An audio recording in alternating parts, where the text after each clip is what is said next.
अस्सलाम वालेकुम नाज़रीन, मिल्ली वॉइस के खुसूसी बुलेटिन आलम शब-ओ-रोज़ में आपका खैर मक़दम है। मैं अब्दुल वहाब। आज के बुलेटिन में हम देखेंगे भारत और दुनिया से मुख्तलिफ खबरें तफसील से, लेकिन उससे पहले डालते हैं एक नज़र अहम खबरों की सुर्खियों पर। पीवी नरसिम्हा राव फ़िरक़ा परस्त, हिंदुत्व हामी और बीजेपी के पहले थे एमपी। मणिशंकर अय्यर की किताब में इंकशाफ। एनसीपी में किसी तरह की फूट नहीं, अजित पवार हमारे ही लीडर। शरद पवार फिर अपने बयान से पलटे। झारखंड के वज़ीर आला हेमंत सोरेन ईडी से दो हाथ करने तैयार। ईडी के खिलाफ सुप्रीम कोर्ट से हुए रुजू।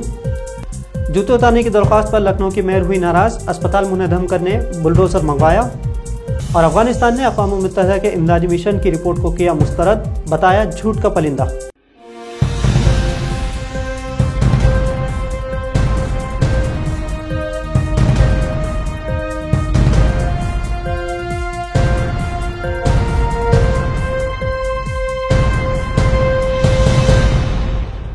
मुल्क के साबिक कांग्रेसी वज़ीर आज़म पीवी नरसिम्हा राव फ़िरक़ा परस्त और हिंदुत्व हामी थे।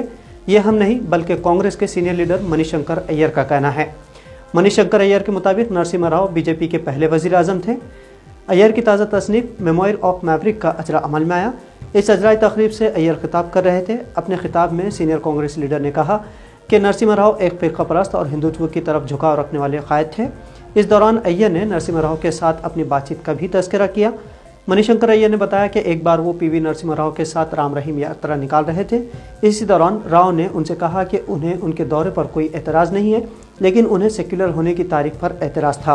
अय्यर कहते हैं कि जब मनी ने उनसे पूछा कि मेरी तारीख में क्या मसला है, उन्होंने कहा कि मनी तुम नहीं समझते कि ये हिंदू मुल्क है। मणिशंकर ने फिर कहा कि बीजेपी भी यही कहती है। अय्यर की खुद नौश्त memoir of the maverick the first 50 years 1941 to 1991। Aiyar की इस किताब में उनके तालीमी सफ़र से वज़ीर आज़म राजीव गांधी के करीबी साथी बनने तक का सफ़र का तज़किरा है। आपको बता दें कि पीवी नरसिम्हा राव वही साबिक़ वज़ीर आज़म हैं जो बज़ाहिर कांग्रेसी थे, लेकिन उन्हीं के दौर में बाबरी मस्जिद को शहीद किया गया था। सेक्युलरिज्म के अलमबरदार शरद पवार ने बीजेपी से गठजोड़ करने वाले अपने भतीजे अजित पवार को एक तरह से क्लीन चिट दे दी है। हालांकि शरद पवार ने चंद घंटों बाद ही अपने बयान से इन्हराफ भी कर लिया, लेकिन तब तक उनका पैगाम आम हो चुका था। दरअसल बारामती के एक इजलास में मीडिया नुमाइंदों ने एनसीपी सरबराह शरद पवार से जब सुप्रिया सुले की उस बयान से मुताल्लिक सवाल किया जिसमें सुप्रिया सुले ने कहा था कि अजित पवार हमारे लीडर हैं, सीनियर पवार ने फौरी बेटी के बयान की तायद की और कहा कि पार्टी में कोई फूट नहीं पड़ी है। हाँ, कुछ लीडरों ने ज़रूर अलग मौक़िफ़ इख्तियार किया है, लेकिन इसका मतलब ये नहीं है कि पार्टी में फूट पड़ गई हो। शरद पवार ने पार्टी में फूट कैसे पड़ती है इसकी भी वजाहत की। उनका कहना है कि जब कौमी सतह पर पार्टी का बड़ा धड़ा अलग हो जाए तो उसे फूट कहा जा सकता है, लेकिन एनसीपी के पास ऐसी कोई बात नहीं है। जमहूरियत में इतना हक तो हर किसी को है, वो उनका फैसला है। झारखंड के चीफ मिनिस्टर हेमंत सोरेन ने ईडी के खिलाफ सुप्रीम कोर्ट में एक रिट पिटीशन दाखिल की है। उन्होंने ईडी के समन पर जुमेरात को उसके रांची में वाक़ जोनल दफ्तर में हाजिर होने की बजाय रिट दाखिल करने की इत्तला एक हामी के ज़रिए भिजवा दी।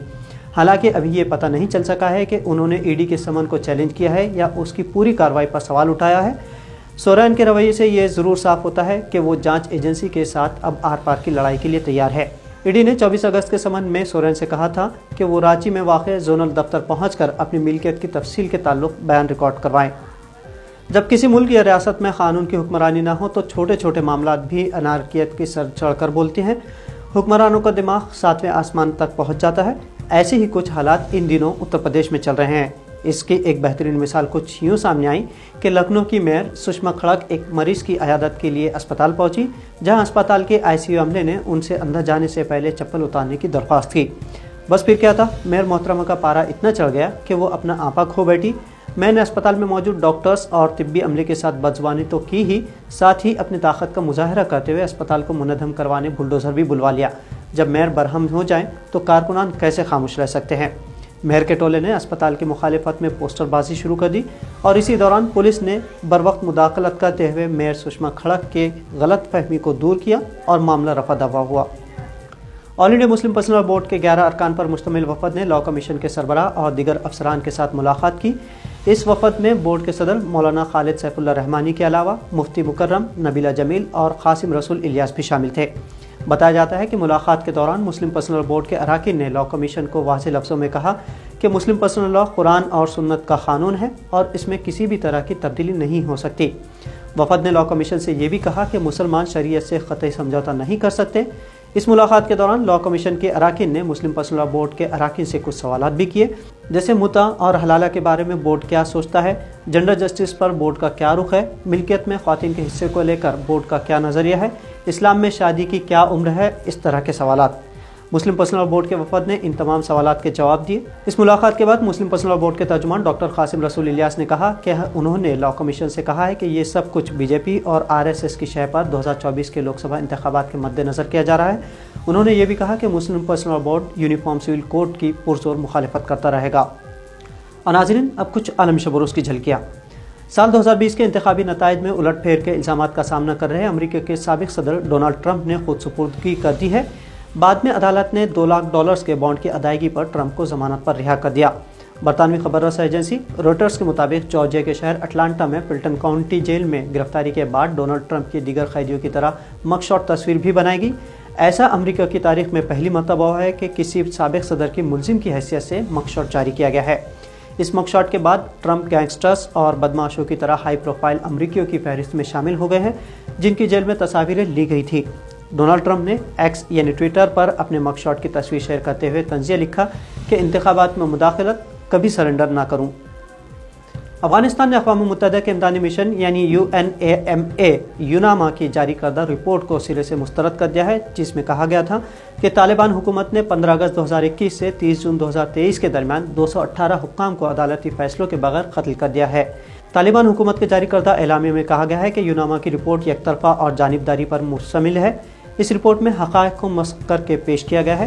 رپورٹ میں پیش کردہ اعداد و شمار قابل اعتماد ذرائع سے حاصل نہیں کیے گئے ہیں، محض قیاس آرائیوں سے کام لیا گیا ہے۔ افغان حکومت نے یوناما کی رپورٹ کو جھوٹ کا پرندہ قرار دیا اور اسے پروپیگنڈا سے تعبیر کیا۔ طالبان نے واضح کیا کہ ایسی رپورٹ سے اتفاق نہیں کیا جا سکتا جو حقیقت سے کوسوں دور ہو۔ اعلامیے میں یہ بھی واضح کیا گیا ہے کہ افغانستان حکومت کسی ڈکٹیشن کو قبول نہیں کرتی، تاہم عوام اور بین الاقوامی کنونشنز کے تئیں اپنی ذمہ داریوں کو تسلیم کرتی ہے اور اس کی پابند بھی ہے۔ آپ کو بتا دیں کہ افغانستان میں اقوام متحدہ کے امدادی مشن یوناما کی جانب سے ایک رپورٹ جاری کی گئی ہے۔ اس رپورٹ میں طالبان حکومت پر الزام عائد کیا گیا ہے کہ ان کے دور حکومت میں 15 اگست 2021 سے 30 جون 2023 کے درمیان 218 حکام کو عدالتی فیصلوں کے بغیر قتل کر دیا گیا ہے۔ اس کے علاوہ طالبان حکام پر الزام عائد کیا گیا ہے کہ انہوں نے 150 سے زائد افراد کے ساتھ بدسلوکی کی ہے۔ اسی طرح 450 افراد کو غیر قانونی طریقے سے حراست میں بھی رکھنے کا الزام عائد کیا گیا ہے۔ افغان حکومت نے اس رپورٹ کو جھوٹ کا پرندہ قرار دیا۔ ابھرتی ہوئی معیشتوں کی تنظیم برکس نے سعودی عرب اور ایران سمیت 6 ممالک کو رکنیت دینے کا فیصلہ کیا ہے۔ تنظیم برکس کا 15واں سربراہ اجلاس جنوبی افریقہ میں منعقد ہوا۔ اجلاس کے آخری دن تنظیم میں توسیع کا اعلان کیا گیا۔ جنوبی افریقہ کے صدر کا کہنا تھا کہ برکس نے سعودی عرب اور ایران سمیت 6 ممالک کو نئے رکن بننے کی دعوت دینے کا فیصلہ کیا ہے اور نئے ممالک کی برکس رکنیت 1 جنوری 2024 سے نافذ العمل ہوگی۔ جنوبی افریقہ کے صدر کے مطابق جن 6 ممالک کو برکس کی رکنیت دینے کا فیصلہ کیا گیا ہے ان میں ارجنٹینا، مصر، ایران، ایتھوپیا، سعودی عرب اور متحدہ عرب امارات شامل ہیں۔ روسی صدر پوتن نے برکس کی توسیع کے اعلان کا خیر مقدم کیا، جبکہ چینی صدر نے کہا کہ برکس کی توسیع برکس کے میکینزم کو نئی تحریک دے گی۔ اس کے علاوہ اجلاس میں ادائیگیوں کے لیے نئی کرنسی کے قیام پر غور کرنے کی قرارداد بھی منظور کی گئی۔ واضح رہے کہ برکس کے رکن ممالک میں برازیل، روس، ہندوستان، چین اور جنوبی افریقہ شامل ہیں، جبکہ برکس میں سال 2010 کے بعد ہونے والی یہ پہلی توسیع ہوگی۔ ایران کے صدر سید ابراہیم رئیسی نے جوہانسبرگ میں برکس کے 15ویں سربراہی اجلاس سے خطاب کیا۔ انہوں نے اپنے خطاب میں کہا کہ ایران امریکی ڈالر پر انحصار ختم کرنے برکس کے اقدامات کی بھرپور حمایت کرتا ہے۔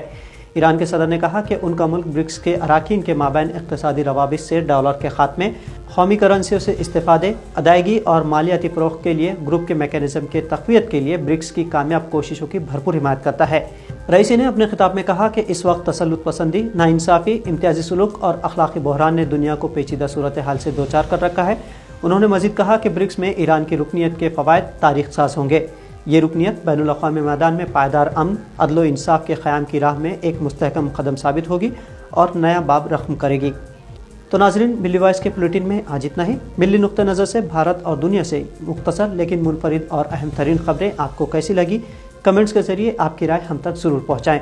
ساتھ ہی ملی وائس کی خبروں کو شیئر کرتے ہوئے ملی نقطہ نظر دوسروں تک بھی پہنچانے کی کوشش کریں۔ اب عبدالوہاب اور ملی وائس ٹیم کو دیجیے اجازت۔ اللہ حافظ۔